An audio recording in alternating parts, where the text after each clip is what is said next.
Voilà, nous sommes sur le 18e mondial des métiers, un générique qui donne plutôt envie de bouger. Pour réussir une manifestation, un organisateur doit faire appel à une multitude de prestataires, des professionnels qui assurent le bon déroulé de tous ces beaux rendez-vous, qu'il coordonne pour son propre compte ou quelquefois pour celui de ses clients. Le choix de ces intermédiaires est déterminant. Si cela se passe mal, c'est la catastrophe. Si les collaborations sont bonnes, les événements sont optimisés. Et c'est du gagnant-gagnant pour les deux parties. Sur le Mondial des métiers 2014, nous allons faire un zoom sur les métiers liés à la réception. Pour ce faire, j'accueille Philippe Cabaret. Philippe, bonjour. Bonjour Fred. Tout va bien? Très bien. Alors on est sur l'espace médias et communication. Est-ce qu'il est possible, dans un premier temps, de procéder à une petite présentation de votre structure? Alors nous, on a une structure, la société s'appelle Prestige Réception Organisation. Oui. C'est une structure qui est basée à Saint-Laurent-de-Mur. Prestige Réception Organisation, je m'excuse de vous couper. Oui. Les initiales, ça fait pro, c'est fait exprès? C'est fait exprès. D'accord, très bien. Normal. Donc c'est une société qui est basée à Saint-Laurent-de-Mur et qui a pour vocation uniquement une vocation régionale. Donc si vous voulez, on intervient uniquement sur Rhône-Alpes, principalement sur le Rhône et l'Isère. Et c'est une société qui emploie 5 personnes en moyenne en temps fixe. Et puis on peut arriver sur 10-15 personnes en pleine saison, puisque c'est un métier effectivement qui reste très saisonnier. On est spécialisé dans la location de matériel de réception. Et donc c'est des chapiteaux, c'est du mobilier, c'est des tentes, des sièges, des chaises. Tous ces mobiliers qu'on voit sur l'espace, vous connaissez, de la moquette, etc.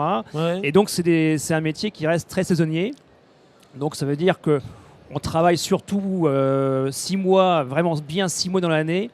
Et le reste du temps, on travaille effectivement un peu moins bien et on travaille à ce moment-là plus à l'intérieur, comme dans les salons comme celui-ci. Alors attention, il ne faut pas faire passer le message que c'est 6 mois de travail, 6 mois de vacances, on est bien d'accord, hein. Non. Qu'est-ce qui se passe pendant qu'il n'y a pas d'événements? On prépare ces événements à venir, non? Alors, le métier de l'événementiel, il a une particularité, c'est qu'il demande beaucoup d'anticipation.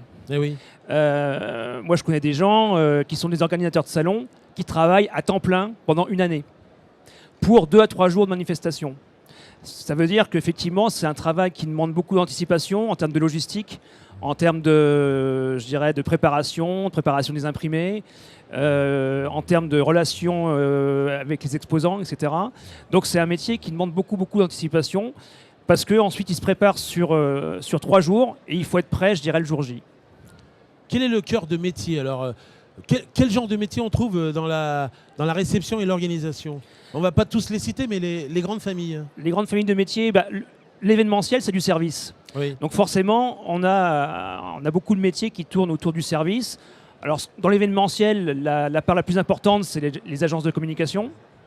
Ensuite, vous avez, beaucoup de prestataires de services, que ce soit dans la sonorisation, que ce soit dans la décoration, que ce soit dans la fourniture de matériel de réception, dans la sonorisation également aussi. Et donc tous ces prestataires de services sont en relation avec des organisateurs pour mettre en place une prestation de service qui va durer, je vous dis, 2 à 3 jours en moyenne dans l'année. De toutes ces activités, quelle est celle qui est la prépondérante, la plus importante que propose Prestige Réception Organisation? Alors nous, notre savoir-faire, on est une société qui existe depuis maintenant 20 ans. Oui. Notre savoir-faire, c'est la location de tentes et de chapiteaux. On peut parler vraiment de savoir-faire quand tu as 20 ans d'expérience, voilà. quand même. Hein. On connaît le métier. Oui. Donc et notre particularité, le petit plus qui nous différencie un petit peu par rapport à des concurrents, c'est qu'on est une société qui fait du sur-mesure. C'est-à-dire que, je ne dis pas que c'est facile, mais mettre un grand chapiteau sur un parking ou dans un salon, c'est globalement à la portée de tout prestataire. Notre particularité, nous, ça va être plutôt d'aller sur des chantiers où c'est du spécifique, parce qu'il y a des contraintes techniques, d'accessibilité, parce qu'il y a des périmètres qui sont difficiles, etc. Donc on arrive à proposer une solution ad hoc particulière aux clients. Est-ce qu'il est difficile d'évoluer dans ce métier? Est-ce que la concurrence est rude, par exemple, si on veut se lancer en tant que finalement monter sa boîte, quoi, on va dire? Ouais. Alors, non. Pour une simple raison, c'est que ce métier, l'événementiel, vous avez une grosse société qui s'appelle GL Events. On est presque chez eux, là. On est presque chez eux. C'est une très bonne société qui, effectivement, emploie beaucoup de jeunes, qui est spécialisée dans l'événementiel. Et ensuite, vous avez tout un tas de petites sociétés de PME qui gravitent et qui répondent à des besoins bien ponctuels. Ça va être de la location de vaisselle, ça va être de la location de mobilier, ça va être de la location de gradins, ça va être de la location de tentes et chapiteaux. Et tous ces petites PME sont souvent des PME de proximité.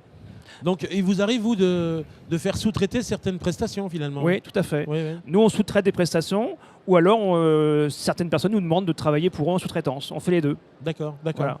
Très bien. Voilà, donc Et là, ça se passe comment?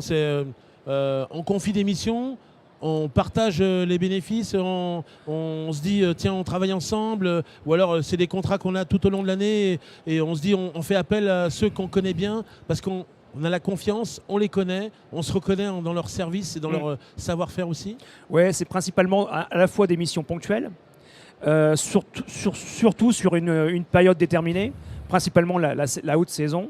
Et c'est des missions qui vont consister à prendre une affaire pour le compte d'un client ou d'un prestataire, et pour une durée déterminée et pour un coût déterminé. D'accord. Alors on parle de clients. Ouais. Qui sont les clients de pro?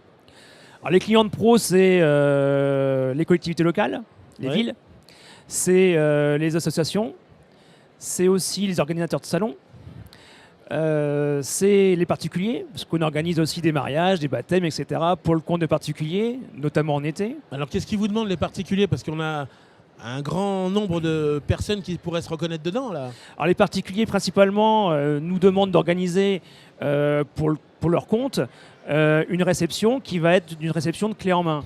C'est-à-dire qu'on est chargé de mettre en place un chapiteau pour accueillir, je dirais, les invités, mettre en place le mobilier qui va avec, c'est-à-dire les tables, les chaises, etc., le parquet, la moquette, et on va être aussi chargé quelquefois de mettre en place la sonorisation, la lumière, et éventuellement faire appel à un traiteur si le client nous concède la totalité de la prestation. Voire jusqu'à l'animateur de la soirée, quoi. Voire jusqu'à l'animateur de la soirée, si il y a des clients qui veulent, surtout des mariages qui ont lieu en France ou à Lyon, et où les mariés sont par exemple sur Paris, ils ne peuvent pas, au niveau du temps, je dirais, s'occuper un peu de tous les prestataires, donc ils nous confient la globalité de la prestation, et nous ensuite, selon le savoir-faire des uns des autres, on sous-traite.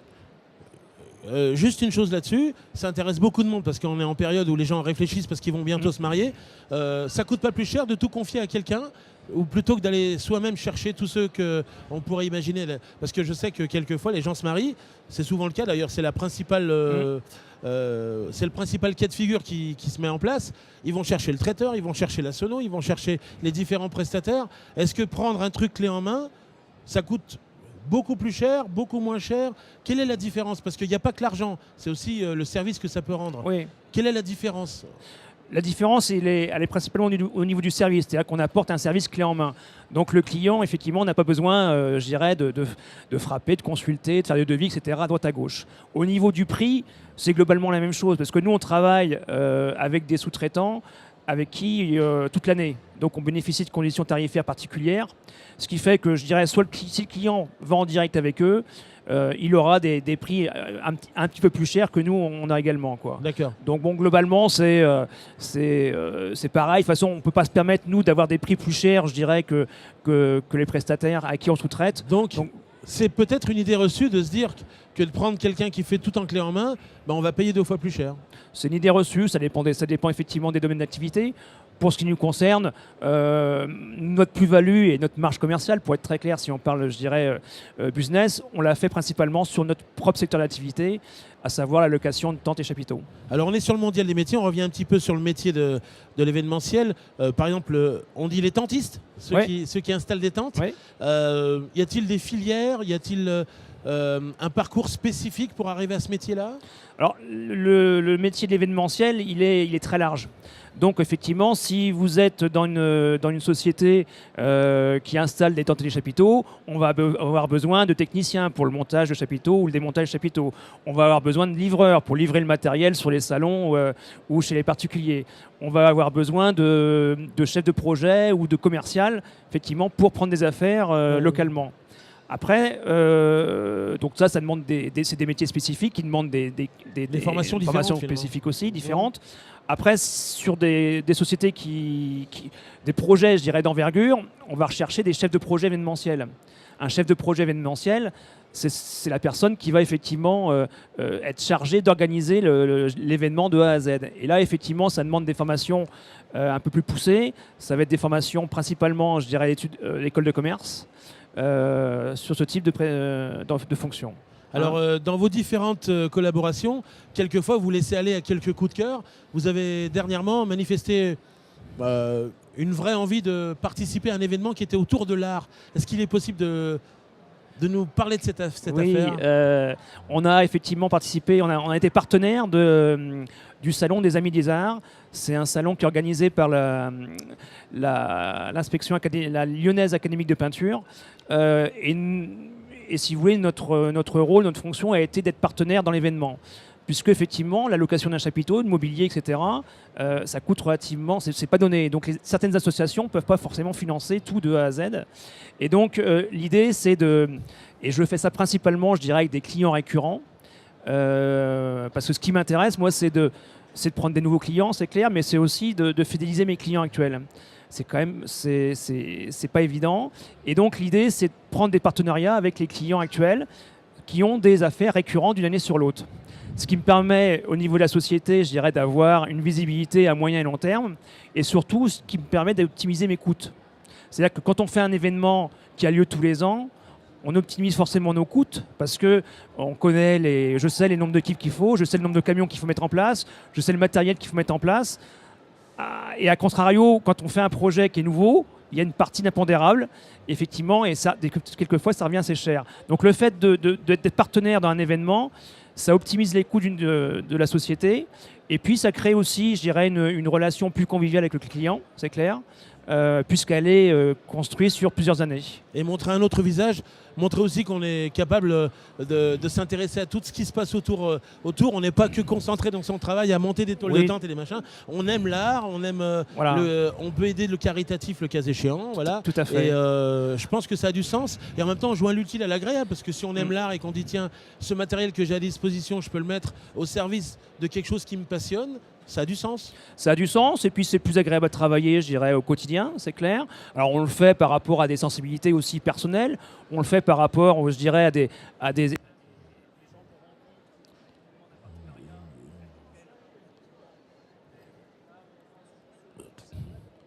T'as plus de batterie dans ta... Elle marche au pile, ta mixage?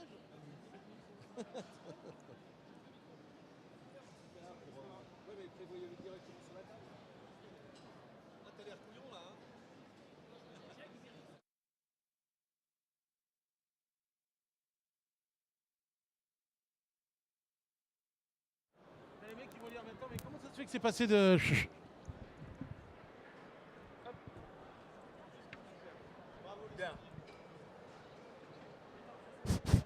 1, 2. 1. Alors, on va reprendre... Et puis ça permet, ça a du sens de montrer qu'on est capable de faire autre chose que de monter des tôles de tente et tout, et de faire vivre sa passion et de le partager avec d'autres. Hein. Tout à fait, que ce soit un point de vue personnel, mais sur un point de vue aussi de mes équipes, parce que mes équipes participent également, je dirais, indirectement et directement, je dirais, à ce type de partenariat. Bien souvent, ils sont invités également, je dirais, le jour J, où ils se nouent effectivement des relations aussi avec l'ensemble du personnel qui organise la manifestation. Bien souvent, ça se fait sur des considérations affectives, personnelles, le partenariat. On ne peut pas le faire, on ne peut pas le répondre oui à chaque fois non plus, parce que bon, la société, faut qu'elle fonctionne, elle a une marge économique, donc on ne peut pas non plus prendre des partenariats tout azimut. Mais quelquefois, je dirais, ça va dans le sens économique de la société, donc c'est important de le faire.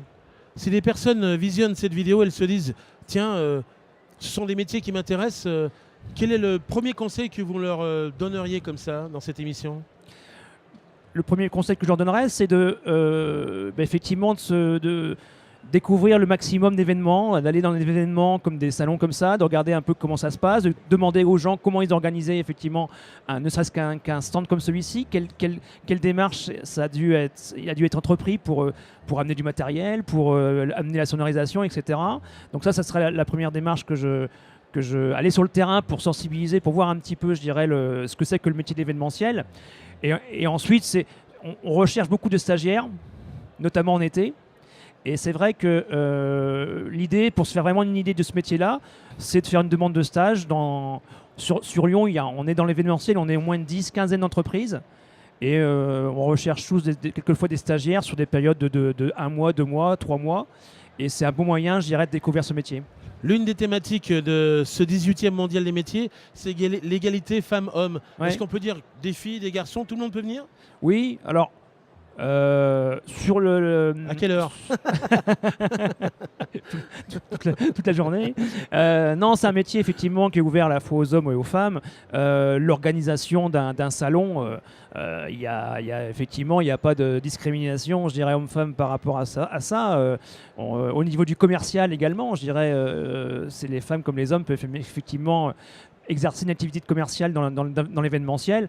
Bon, après, c'est plus sur des activités qui restent quand même le montage de chapiteaux. Ça reste quand même, il faut être très clair, une activité très physique, très dure aussi, je dirais, parce qu'on est amené à monter des fois des structures assez importantes dans des conditions des fois climatiques pas toujours évidentes. Donc ça reste par contre un métier un peu réservé aux hommes, c'est clair, mais ça reste bien spécifique par rapport à toute l'activité qu'il y a dans l'événementiel. Merci d'avoir apporté vos éclairages sur ces métiers. Et rendez-vous peut-être une prochaine fois pour d'autres aventures radiophoniques. Et Je l'espère.